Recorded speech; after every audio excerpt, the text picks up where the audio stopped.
It's the Sean Widmer Podcast. It's a journal by someone that just really doesn't like to write. Thanks for tuning in, Sean Widmer Podcast. Much love to those who are out there listening to this and taking time out of their day to listen to what I hope is your favorite 15-minute podcast from 2005. Right? Eventually, we can narrow this thing down enough to make it your favorite if the categories work right. So that's where we're going to be at today. Again, thanks for listening. Today on the podcast, I have got the most clickbaity item thing. It's a song. Before clickbait was a thing. It happened in the 90s, and it is ridiculous. And we need to address it because nobody wants to address it. No one wants to hurt feelings. I'm not here to hurt feelings. I'm just here to call a spade a spade. We're also going to talk a little bit of video games at the end of the podcast, plus Kelly's What Are You Into requests. We're going to get into that in a second. But I wanted to start out today with a little work excitement and something I was very excited about. I was very excited about this. We had some company meetings the other day. Very exciting, right? We all love a good company meeting. So company meetings the other day, midway through the year, discussions at work. And the meetings were great. And at the end of the meetings, Mary, bless her heart, knew that everyone was going to be all sorts of ready to stand up and move around and do something. So she threw together the first annual Studio 46 Cornhole Tournament. Now, when she announced that there was a Cornhole Tournament, I pretty much knew how this was going to play out. It was just a matter of who was going to come along with me for the ride. That's what it boiled down to.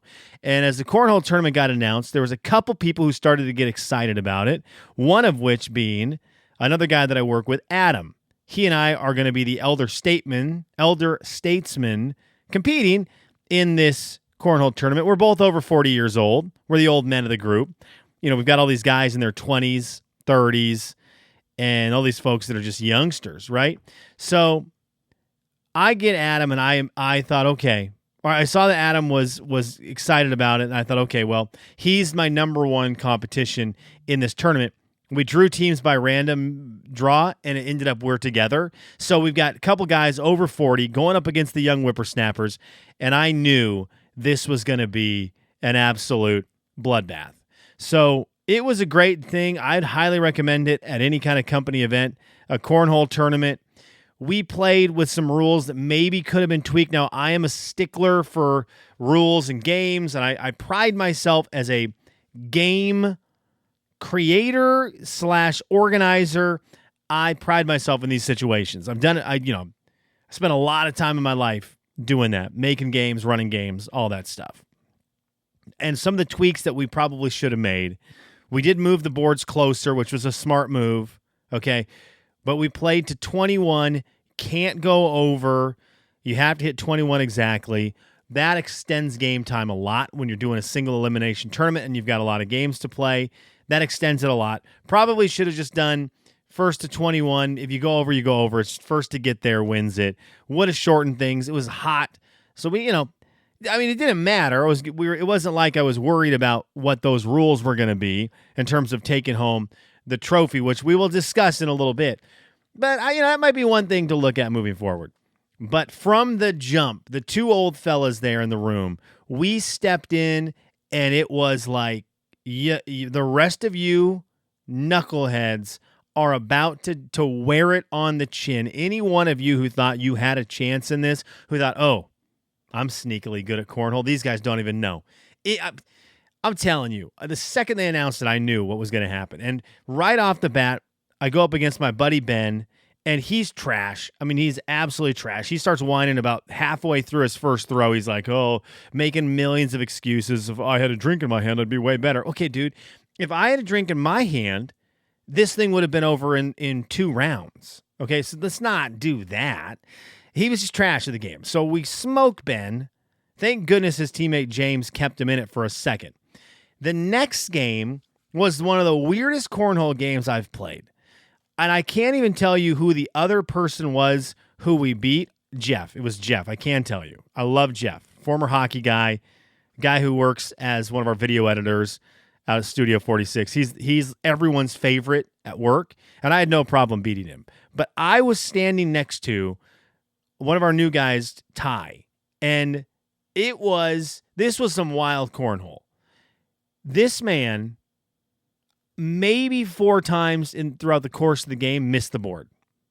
Now, he could not make one in the hole to save his life. He maybe made 2 or 3.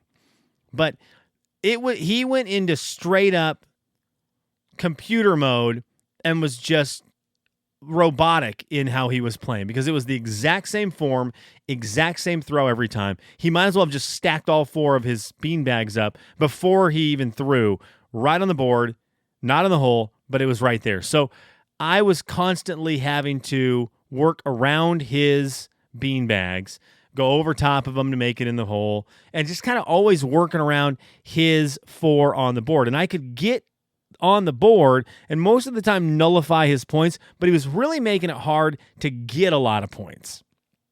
And so that he made it a little tricky, but not tricky enough. So we go into the finals, and we're going up against Michael, one of our dudes, who an engineer, and Ian, someone who is way in over his head at this moment. I mean, I'm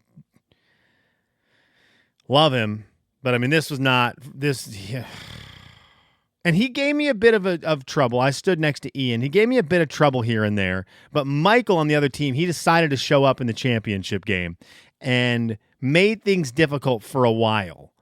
But then I think the pressure might have got to him, and he started to taper off. My guy Adam started to taper off. So I had to put the team on my back through the middle rounds and fight off Ian, who kept weirdly making shots. I mean, this guy goes from going to a Stray Kids concert to a Tyler, the Creator concert in back-to-back days. If you're looking for an example of what this guy is like, he's an F1 fan, but he only cheers for the front runner.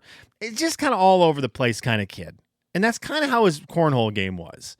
And so, I had no problem just absolutely annihilating him. But he was, a little bit tricky here and there. He'd have a good round, and he hung in there just long enough for us to almost lose. And it came down to a final round, and thank goodness my guy Michael started to tighten up a bit, and Adam, who was on my team, was like, he smelt the blood in the water and pounced on it, and just bam, bam, bam. 21, give us the championship, give us our gift cards to Texas Roadhouse. We're here to party. And it was awesome. I'll show a picture if you're watching the video. I'll put a picture of it up in the video. The trophies that Mary made. I worked in radio for 20 years. And I don't know, besides getting paid. I did get paid and like bonuses, and like I got paid for it. But outside of that boring factoid, I never really got any awards or anything. The Inlander, second place countless times, even when we rigged the vote. I got, you get the perks of it, but I never got like a reward for radio. I work at Studio 46 for 11 months, and I get this trophy you'll see in the video right now, the golden microphone. These microphones, spray painted gold, fitting. 20 years, nothing, 11 months, golden microphone. So that was awesome. Highly recommend it for your work event. And that was way too long of me doing play-by-play for an event that happened a couple days ago. Thanks for listening. We have something to get into right now because someone has to address it. It is the most clickbaity song of all time. Clickbait before clickbait was a thing. We need to discuss this. And I know right now people are going to get all up in arms because this is a sacred song, and so many people like it. Can we just all be adults real quick and understand this is not about the song being a great sounding song. It's a song that's fun to sing to. It's by someone who's legendary in country music fans' minds. Fine. That's not what this conversation is about. The song Independence Day by Martina McBride is the fakest 4th of July song of all time. Clickbait title by Martina McBride, and somehow everyone bid on it. And somebody needs to take a stand on it, and I will take a stand on it. This came up in conversation this week. Brandon, who I thought was smarter than this, but is not, text my wife and I and asked, is Independence Day by Martina McBride a 4th of July song? No, it's not. I don't get why people are confused by this song. Again, clickbait. Look, that song takes place on Independence Day. It takes place on the 4th of July. It's called Independence Day. I understand that sounds very 4th of July-y. It's not a 4th of July song. I mean, this is spitting in the face of songs like God Bless the USA. Songs like Weezer, who I love the USA. All of Toby Keith. It's just slapping them in the face saying that this is a 4th of July song. That's like saying you get an Italian soda at a coffee stand and it's a coffee. It's not a coffee. It's an Italian soda. Never Been Kissed is not a sports movie, even though Drew Barrymore is waiting to be kissed at the end by the guy who replaced Bradley Cooper in Alias, and she's waiting on the mound of a baseball field. It's not a sports movie just because it happens around baseball. A cucumber is not a vegetable as much as we want it to be because it fits in with vegetables. It's a fruit, but that's what it is. This is not a 4th of July song. It's the diehard people who just somewhere along the line in society, we decided we need to get cute with things and get all hilarious and fun. Just because something takes place around an event, someone's telling a story that takes place around an event, it doesn't mean that is that event. It's not a 4th of July song.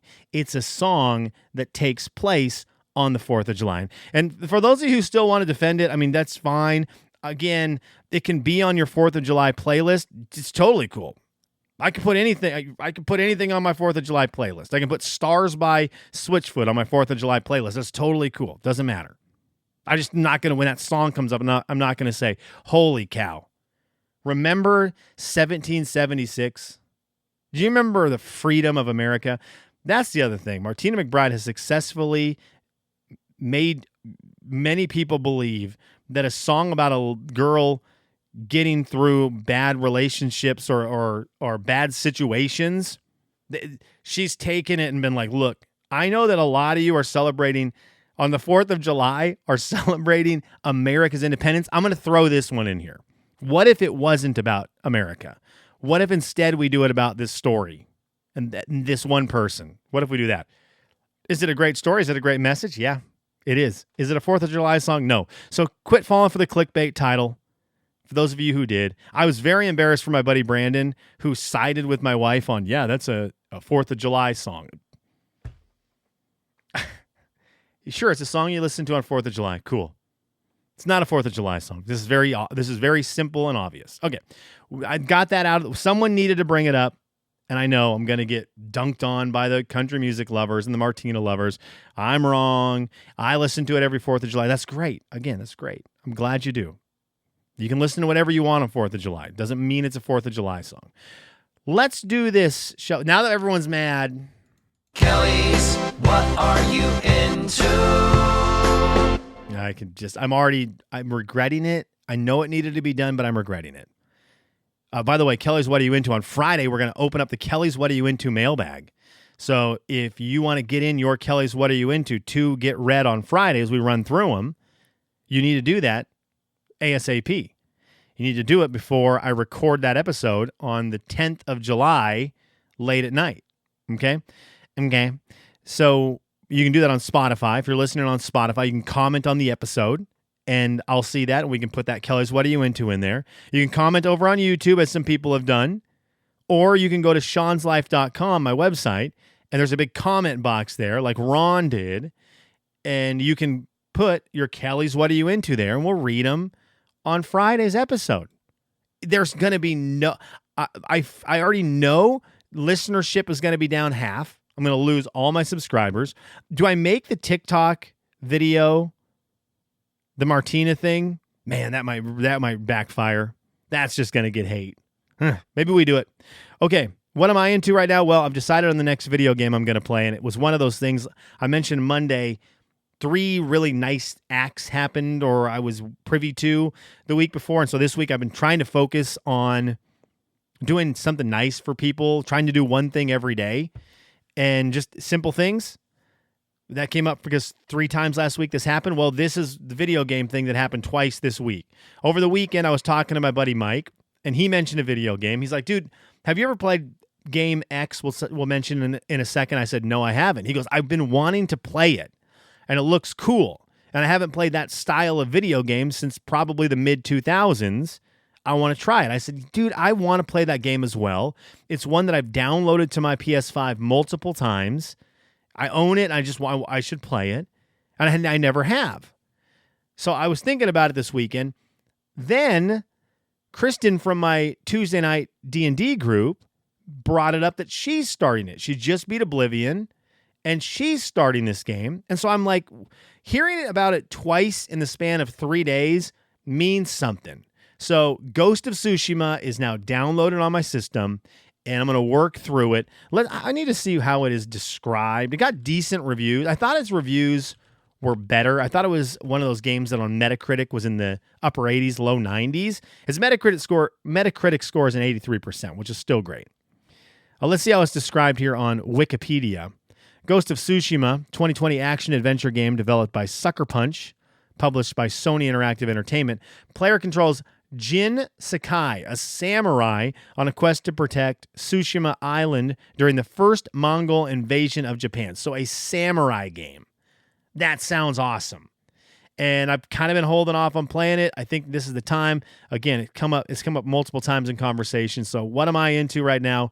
Finally diving into Ghost of Tsushima. Now, this also comes with me very much knowing I am making a decision that is incorrect here. Because also this last week, on the 7th of July, or earlier this week, one of the games I've wanted to beat the most in my life, as I have beat Final Fantasy 1, 2, 3, 4, 5.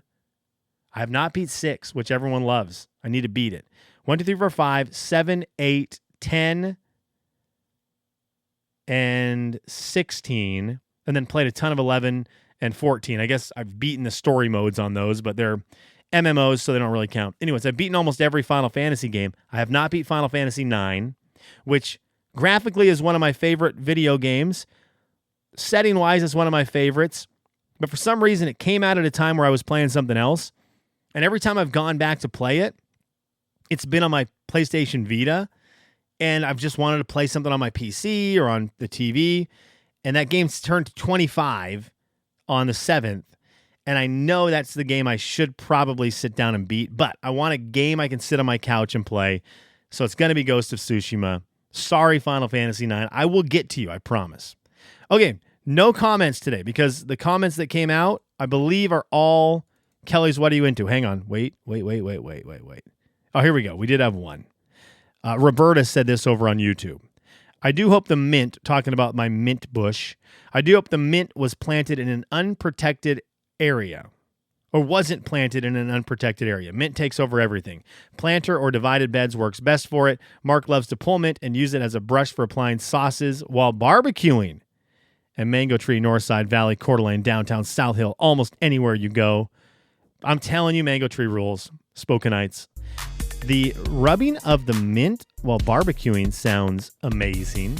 And Roberta, you'll be proud to know my mint is planted in its own planter. Just a 1.5 foot wide planter.